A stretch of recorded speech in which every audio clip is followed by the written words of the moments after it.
റജബിരുപത്തിയേഴിൽ മിഅ്റാജിന്റെ രാവിൽ അല്ലാഹനെ കണ്ടല്ലോ മുത്ത് റസൂലുള്ളാഹ്.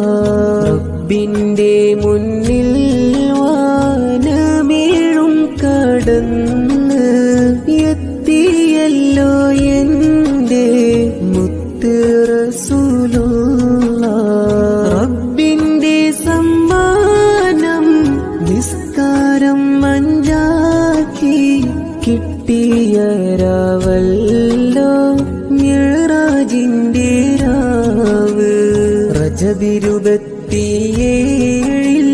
മിഅ്റാജിന്റെ രാവിൽ അല്ലാഹനെ കണ്ടല്ലോ മുത്ത് റസൂലുള്ളാഹ്. റബ്ബിന്റെ മുന്നിൽ വാനമേഴും കടന്ന്